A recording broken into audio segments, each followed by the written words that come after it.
தமிழ்நாட்டில் இன்று முதல் திங்கட்கிழமை வரை கனமழைக்கு வாய்ப்பு இல்லை என்று வானிலை ஆய்வு மையம் தெரிவித்துள்ளது. வங்கக்கடலில் உருவான பெஞ்சல் புயல் தமிழ்நாட்டின் வட மாவட்டங்களை புரட்டி போட்டது. குறிப்பாக கடலூர், விழுப்புரம், திருவண்ணாமலை, கிருஷ்ணகிரி உள்ளிட்ட மாவட்டங்களில் பெய்த வரலாறு காணாத பெருமழையால் அப்பகுதி மக்கள் பெரும் இன்னலுக்கு ஆளாகினர்.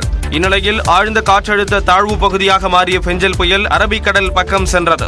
இதனால் தமிழ்நாட்டில் இன்று முதல் வரும் திங்கட்கிழமை வரை கனமழைக்கு வாய்ப்பு இல்லை என்று சென்னை வானிலை ஆய்வு மையம் தெரிவித்துள்ளது.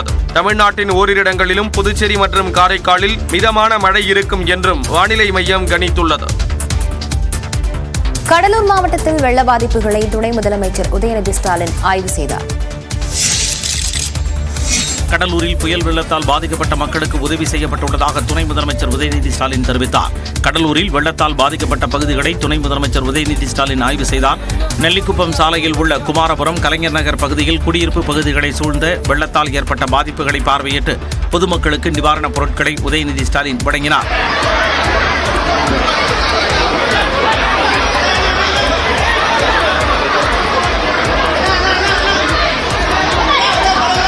அதனைத் தொடர்ந்து பெரிய கண்டனார்குப்பம், பெரிய கங்கனாங்குப்பம் பகுதிகளை ஆய்வு செய்த உதயநிதி ஸ்டாலின் வெள்ள சேதம் குறித்தும் பொதுமக்களுக்கு வழங்கப்பட்ட நிவாரணப் பொருட்கள் குறித்தும் அதிகாரிகளிடம் கேட்டறிந்தார். பின்னர் செய்தியாளர்களிடம் பேசிய அவர் அனைத்து அமைச்சர்களும் கடத்தில் இருப்பதாக கூறினார்.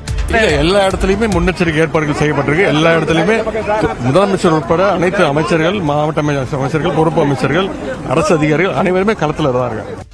அமைச்சர்கள் MRK பன்னீர்செல்வம், கணேசன் உள்ளிட்டோர் உதயநிதியுடன் ஆய்வில் கலந்து கொண்டனர்.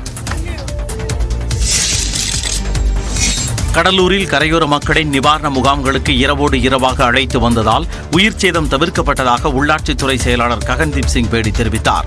நியூஸ் 18 தமிழ்நாடு தொலைக்காட்சி சொல்லதிகாரம் நிகழ்ச்சியில் ஆசிரியர் கார்த்திகை செல்வனுக்கு தொலைபேசி வாயிலாக பதிலளித்த அவர் 1972ஆம் ஆண்டிற்கு பிறகு கடலூர் தென்பெண்ணையாற்றில் பெருவெள்ளம் ஏற்பட்டதாக குறிப்பிட்டுள்ளார். 1972 பிறகு இந்த அளவுக்கு இந்த தண்ணி வந்தது. அதோட ரிவரோட கெப்பாசிட்டியே 1.8 lakh இருக்கும்போது அது எண்டில் இருக்கக்கூடிய கடலூர் டவுன் ஒட்டி இருக்கக்கூடிய 3 வார்ட்ஸ்ல பிளஸ் அது கரை ஒடி இருக்கக்கூடிய ஒரு 10-15 கிராமங்களில் ஓவர் வாஷ் கொஞ்சம் இருந்தது. அதனால் அந்த ஏரியா கொஞ்சம் எஃபெக்ட் இருந்தது.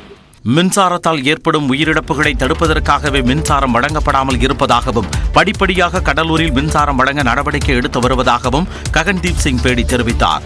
லைட் நிறைய ரெஸ்பிரேஷன் ஃபாலோ அப் பண்ணோம். நேத்து we asked them to cut off electricity in those areas, so that அங்கே ஏதோ எலக்ட்ரிகேஷன் வரக்கூடாது. ஸோ டச் வுட் அதனால் எலக்ட்ரிகேஷன் வரல. துணை ஆட்சியர் தலைமையில் 2 கிராமங்களுக்கு ஒரு குழு அமைக்கப்பட்டு நிவாரணப் பணிகள் நடைபெறுவதாகவும் பயிர் சேதங்களை கணக்கெடுக்க உத்தரவிடப்பட்டுள்ளதாகவும் ககன்தீப் சிங் தெரிவித்தார்.